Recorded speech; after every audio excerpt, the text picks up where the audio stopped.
শতদল hotel, খুব সুন্দর একটা গ্রাফিটি রয়েছে। ঘুরতে যেতে তো আমাদের সকলেরই ভালো লাগে, তবে সেটা যদি কোনো হন্টেড প্লেস হয় তাহলে সাসপেন্সটা যেন দ্বিগুণ হয়ে যায়। আর আমি বরাবরই এইসব বিষয়ে একটু বেশিই উৎসাহী, তাই আজ তোমাদের নিয়ে যাব কলকাতার টপ হন্টেড প্লেস পুতুলবাড়িতে। পুতুলবাড়ির অতীতের নির্মম কাহিনী জানার পর থেকেই জায়গাটার প্রতি আগ্রহ বেড়ে গেছিল। জমিদারদের সেই নির্মম অত্যাচার দেওয়ালের প্রত্যেকটি কোনায় কোনায় এখনও রয়ে গেছে। সমস্ত কিছুই তুলে ধরবো তোমাদের সামনে। তোমাদের সাথে শেয়ার করব কিভাবে পৌঁছে গেলাম পুতুলবাড়ির অন্দরমহলে, যেখানে ঢোকা সরকারের তরফ থেকেই বারণ, তবুও আমরা সেখানে পৌঁছে গেছিলাম। সমস্তটাই বলবো, তার আগে চলো উঠে পড়ি ভেসেলে, কারণ ওই পারে রয়েছে শোভাবাজার, সেখান থেকেই পায়ে হেঁটে যেতে হবে। ঘুরতে বেরিয়ে মুখ চালাতে কিন্তু বেশ ভালোই লাগে, তাই এই কাকুর কাছ থেকে বেশ ঝাল ঝাল ছোলা মাখা নিয়ে নিলাম। গঙ্গার উপর ভেসে ভেসে ছোলা মাখা খেতে মন্দ লাগছিল না।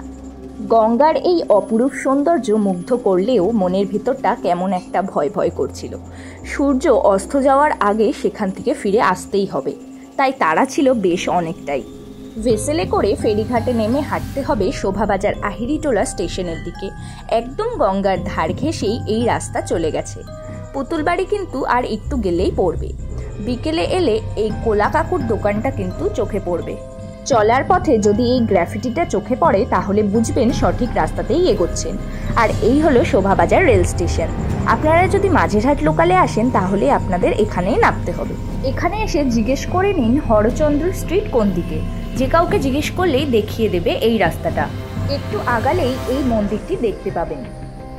এই যে এই দিকটা হলো গঙ্গাঘাট, আর সেখান থেকেই রাস্তা চলে গেছে এই দিকটা যেতে হবে। এই হলো হরচন্দ্র মল্লিক স্ট্রিট। এখান থেকেই সোজা সামনের দিকে বেশ অনেকক্ষণ হেঁটে গেলে পড়বে পুতুলবাড়ি। আর এখানে কিন্তু বেশ অনেক পুরনো পুরনো বিল্ডিং রয়েছে, অধিকাংশ বিল্ডিংই ব্রিটিশ আমলের তৈরি। যেহেতু আমরা দুপুরবেলায় গিয়েছিলাম তাই সেরকম কোনো ভিড় ভাটকা ছিল না, তবে এটা ঠিক যে চারিদিকে একটা নিস্তব্ধতা কাজ করছিল। বাড়ির ছাদের উপরে এরকম বিশাল বিশাল বটগাছ ছিল যেগুলো দেখতে সত্যিই হন্টেড লাগছিল। চারিদিকের গলিগুলি এতই নিশ্চুপ ছিল যে আমাদের পায়ের আওয়াজটুকু পর্যন্ত আমাদের কানে বাজছিল। কুমোরটুলি থেকে শুরু করে এই অঞ্চলের বিভিন্ন অলিতে গলিতেই আপনারা অজস্র গ্রাফিটি দেখতে পাবেন। এই পুতুলবাড়ি এলাকায় এরম একটা ভয়ঙ্কর গ্রাফিটি দেখতে কিন্তু ভালোই লাগছিল। পরিবেশের সাথে মানানসই এই গ্রাফিটিগুলি দেখে আমাদের মনের ভয় আরও যেন বেড়ে গেল। এই ত্রিনয়নীকে দেখতে পেলে বুঝবেন পুতুলবাড়ি এসে গেছে, কারণ এর উল্টো দিকেই রয়েছে পুতুলবাড়ি। পুতুলবাড়ি এসে সবার প্রথমে যে প্রশ্নটা আমাদের মাথায় এলো, এই বাড়িতে এমন কি আছে যে খোদ সরকারের তরফ থেকে ভেতরে প্রবেশ নিষিদ্ধ। দেখলাম দরজাটা খোলাই রয়েছে, তাই সাহস করে ভগবানের নাম নিয়ে ভিতরে প্রবেশ করলাম। কিন্তু ভিতরটা এতটাই অন্ধকার ছিল যে সামনে কি রয়েছে তাও বোঝা গেল না। আবছা আলো অন্ধকারে যেটুকু বুঝলাম যে একটা সিঁড়ি উপরে উঠে গেছে। ফ্ল্যাশটা অন করে আমরাও উপরের দিকে উঠতে শুরু করলাম। ভয়ে গা যেন আরও বেশি ঠান্ডা হয়ে আসছিল। চারিদিকের একটা ছমছমে নিস্তব্ধ পরিবেশ। ভূতে বিশ্বাস করি না এই কথা যে কতটা মিথ্যে এখানে এসে আমি ভালোভাবে টের পেয়ে গেলাম। উপরে উঠতেই একটু আলোর রোশনি চোখে পড়ল। এই হলো সেই দোতলার সিঁড়িঘর। একে কেন্দ্র করেই কিন্তু রয়েছে অজস্র ভয়ঙ্কর ভয়ঙ্কর সব ঘটনা। এখান থেকেই নাকি মেয়েদের মেরে লাশ ঝুলিয়ে রাখা হতো। এবার আমরা উপরের দিকে উঠলাম। উপরের দিকে উঠে দেখতে পেলাম উপরে রয়েছে একটা খোলা উঠোন। ছাদের উপরেই উঠোনটা রয়েছে। এখানের দেওয়ালগুলো সত্যি ভয়ঙ্কর লাগছিল। চারিদিকে কেমন রক্তের দাগের মতো কালচে কালচে ছাপ ছিল। জানি না সেগুলো কি আদেও রক্তেরই নাকি অন্য কিছু। ভিতরটা শুধু দেখুন কি ভয়ঙ্কর। সত্যি এখানে যে কখনো নির্মম কিছু হয়নি সেটা কিন্তু জোর গলায় বলা যায় না। বিশাল আকৃতির এই থামগুলিকে দেখে মনে হচ্ছিল এক একটা পাতালপুরীর পিশাচ। তারা যেন প্রচণ্ড দম্ভ নিয়ে আমাদের দিকেই চেয়ে রয়েছে। কেমন ভৌতিক সব ডিজাইনগুলি দেখুন। চারিদিকে যেন কেমন রাক্ষস খোক্ষসের মুখ আঁকা। এই ডিজাইনগুলি দেখে আমার যেন আরও বেশি ভয় লাগতে লাগলো। শিরদাঁড়া দিয়ে একটা হালকা শীতল স্রোত অনুভব করলাম। আমার বোন প্রচণ্ডই ভয় পেয়ে গেল। উপর থেকেই মনে হচ্ছিল কে যেন আমাদের দিকেই চেয়ে রয়েছে। প্রতি মুহূর্তেই আমাদের মনে হচ্ছিল আমাদের সাথে কেউ তো আছে। এটা আমাদের মনের ভুল একদমই ছিল না। তারপরে আমরা এই সামনের দিকের বারান্দাটায় আসলাম। এখানে বেশ অনেকটা লম্বা রাস্তা ছিল। আমাদের যাওয়ারও ইচ্ছা ছিল। নিচ থেকে হঠাৎই দেখলাম কেউ আমাদের ডাকছে। আমরা তড়িঘড়ি নিচে নেমে পড়লাম। ওই দিকটায় আর যাওয়া হলো না আমাদের। ভূত দেখলে ঠিক কতটা ভয় পেতাম তা আমার জানা নেই, তবে নিচ থেকে লোক দেখে নিয়েছে এবং তারা ডাকছে, এটা দেখি তো আমার ভয়ে যেন হাত পা আরোই ঠান্ডা হয়ে গেল। আসলে নিচ থেকে ওখানকারই একটি স্থানীয় ছেলে আমাদের দেখে ফেলে। সে আমাদের বলে, তোমরা কি জানো না এই বাড়িটায় ঢোকা বারণ? তারপরে ও যখন বুঝতে পারলো আমরা অনেক দূর থেকে এসেছি, তখন ও আমাদের বলল, তাহলে আমাদের বাড়ির ছাদ থেকে তুমি পুতুল বাড়ির একটা ভিউ দেখতে পারো। ওদের বাড়িটাও ব্রিটিশ আমলের তৈরি।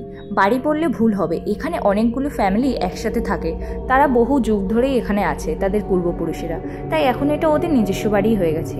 এটাও ছিল ঘুটঘুটে অন্ধকার, সিঁড়ি দিয়ে উঠতে গা ছমছম করছিল। ও আমাদের বলল, বেশি আওয়াজ করো না দিদি, এখানে এমনিতেই লোকজনেরা একটু অদ্ভুত, আর তার উপরে এরকম ভুতুড়ে পরিবেশ। ওদের বাড়িতেও যে ভূত আছে এটা বললে কিন্তু অবিশ্বাস্য লাগবে না। ওখানের বেশ কিছু ছোট ছোট ঘর সত্যিই পুতুল বাড়ির থেকেও ভয়ঙ্কর ছিল। ওর কাছ থেকে যেটা জানতে পারলাম, এখানে পুতুল বাড়ি নয়, এই ধরনের যতগুলি বাড়ি আছে সবগুলিই এইরকম ধরনের। ছাদে উঠে পুতুল বাড়িকে সম্পূর্ণ কাছ থেকে দেখলাম। পুতুল বাড়ির ছাদ এবং তার চারপাশের নিস্তব্ধতা অবাক করছিল। पहले रहते थे, पहले नीचे तक सीढ़ी था, ठीक है। तो नीचे तक सीढ़ी था, तो हम लोग तो पहले दूसरा आदमी रहता था, ठीक है। दूसरा आदमी रहता था तो दोनों प्यार करता था, तो इसमें रहता था, लेकिन उस लोग पता नहीं शादी नहीं कर पाए, तो उसमें एक जन मर गया, तब से ये खाली पड़ा है, इसमें नहीं कोई जाता क्योंकि इसका सीढ़ी तोड़ दिया। मतलब यहीं पे सुसाइड किया था?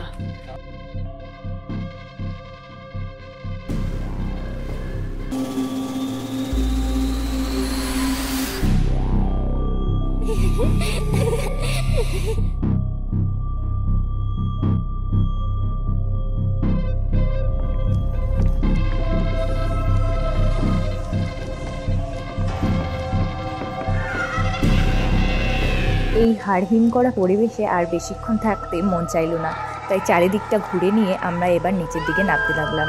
খুব কাছ থেকে পুতুল বাড়িকে একবার দেখে নিলাম। পায়রাগুলো ঝুপ করে উড়ে গেল। আর ওই যে পুতুল বাড়ির পুতুল দিদা কিনা তা আমার জানা নেই। এখানে যে একজনকে দেখতে পেলাম এই আমাদের সৌভাগ্য, যাক অন্তত মানুষও যে ওখানে বাস করে তা বোঝা গেল। এটা ছিল পবন ভাইদের অন্দরমহলের কিছু চিত্র। এটাও যে পুতুল বাড়িকে টেক্কা দিতে পারে তা আমি হলফ করেই বলতে পারি। শহরতলির এরকম কত বাড়ি আছে যেখানে নানান নৃশংস হত্যাকাণ্ড, হত্যালীলার ঘটনা দিবারাত্রই ঘটে যায়, আর সেগুলির সাক্ষী থেকে যায় এই নিস্তব্ধ চারিদিকের পরিবেশ আর দেওয়ালগুলি। দেখুন কীরকম ভয়ঙ্কর সব পরিবেশ, গেলেই কিন্তু গা ছমছমে একটা অনুভব আপনারা পাবেন।